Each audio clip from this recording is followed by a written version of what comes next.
Hi friends, welcome to tasty recipes. ఈరోజు మనం శనగ పొడి ఎలా తయారు చేసుకోవచ్చో చూద్దాం. ఈ శనగ పొడిని మనం టిఫిన్స్లోకి అంటే ఇడ్లీ, దోశ, ఇంకా ఉప్మా లాంటి వాటికి యూస్ చేసుకోవచ్చు. అలాగే వేడి వేడి అన్నంలోకి కూడా బాగుంటుంది. ఇంకా స్పెషల్ ఏంటి అంటే మనం వేపుడు కూరల్లోకి మనం ఇంకా 2 నిమిషాల్లో దించేస్తాము అన్నప్పుడు ఈ పొడిని వేసుకుంటే టేస్ట్ చాలా బాగుంటుంది. శనగపొడి తయారు చేయడం కోసం 1 కప్పు వేపిన శనగపప్పు, అంటే మనకి పుట్నాల పప్పు అంటారు కదా, ఆ శనగపప్పు మనకి 1 కప్పు తీసుకోవాలి. పావు కప్పు వరకు ఎండుమిరపకాయ ముక్కలు అన్నమాట. మనం ఇలా 2 ముక్కల కింద చేస్తే మనకి ఒక పావు కప్పు అయ్యే విధంగా చూసుకోవాలి. లేదంటే 4-5 ఎండుమిరపకాయలు సరిపోతాయి. మనం కారం ఎంత తింటామో మనకి కొంచెం ఐడియా ఉంటుంది కాబట్టి దాన్ని బట్టి మనం ఈ ఎండుమిరపకాయలు తీసుకుంటే సరిపోతుంది. 1 టేబుల్ స్పూను జీలకర్ర, 5 వెల్లుల్లి రెమ్మలు, టేస్ట్కి తగ్గట్టుగా సాల్ట్ తీసుకోవాలి. ఇప్పుడు ఎలా ఫ్రై చేసి ఎలా మనం పొడి చేసుకోవాలి అనేది చూద్దాం. ఇప్పుడు స్టవ్ మీద ప్యాన్ పెట్టుకుని 1 స్పూన్ నూనె వేసుకుని, నూనె వేడయిన తర్వాత ఎండుమిరపకాయలు వేసుకుని వేయించుకోవాలి. నూనె కొంచెం వేడయిన తర్వాత ఎండుమిరపకాయలు వేసుకుని దోరగా వేగే వరకు వేయించుకోవాలి. మనకి నూనె బాగా ఎక్కువ వేడిగా అయిపోయింది అంటే మనకి ఎండుమిరపకాయలు మాడిపోయినట్టుగా అయిపోతుంది. అందుకని నూనె కొంచెం వేడయిన తర్వాత ఈ విధంగా గరిటతో కలుపుకుంటూ ఎండుమిరపకాయలని వేయించుకోవాలి. నూనె వేసుకుని మనం ఇలా ఎండుమిరపకాయలని వేయించుకోవడం వల్ల గొట్రు రాకుండా ఉంటుంది. ఒకవేళ మనకి నూనె వద్దు అనుకుంటే నూనె లేకుండా కూడా వేయించుకోవచ్చు.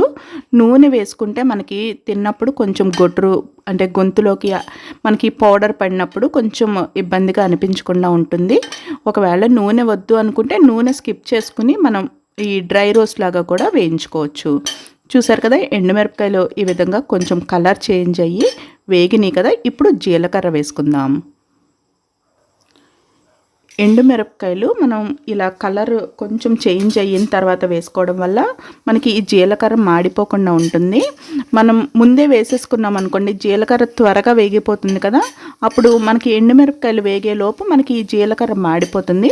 అందుకని ఎండుమిరపకాయలు కొంచెం కలర్ చేంజ్ అయ్యాక అప్పుడు మనం ఈ జీలకర్ర వేసుకోవాలి. జీలకర్ర వేగిపోయిన తర్వాత స్టవ్ ఆఫ్ చేసేసుకుని చల్లారనివ్వాలి.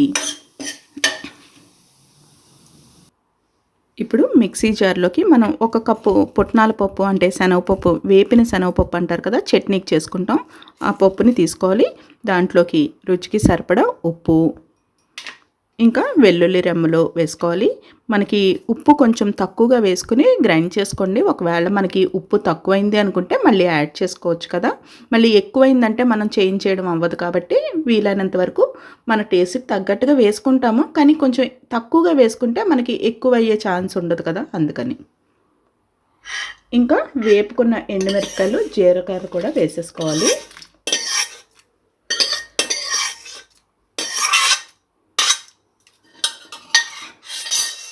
ఇప్పుడు దీన్ని పౌడర్ లాగా మిక్సీ బాగా మెత్తగా అయ్యే విధంగా గ్రైండ్ చేసుకోవాలి.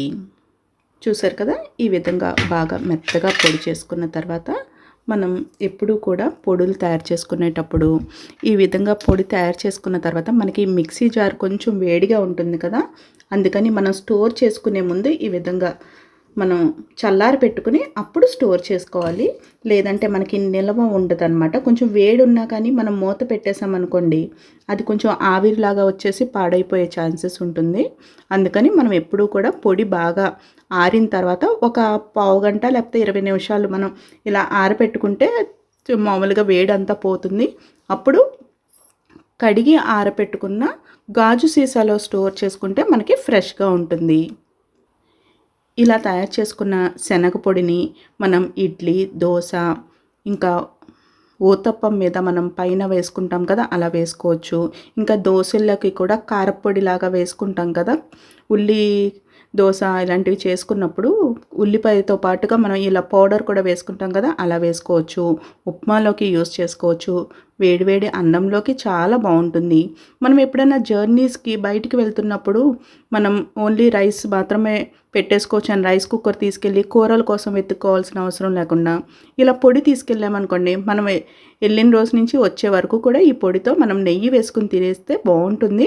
ఇంకా పిల్లలు అది కూడా చాలా ఇష్టపడతారు. మనం ఈ రోజుల్లో బయట ఫుడ్ అంటే తినాలంటే మళ్ళీ బయటికి వెళ్ళాలంటే చాలా భయపడుతున్నాం కదా, అలాంటప్పుడు ఈ పొడి చాలా యూజ్ అవుతుంది. చూశారు కదండి శనగ పొడి తయారీ విధానం. మరొక ఇంట్రెస్టింగ్ వీడియోతో మళ్ళీ కలుద్దాం.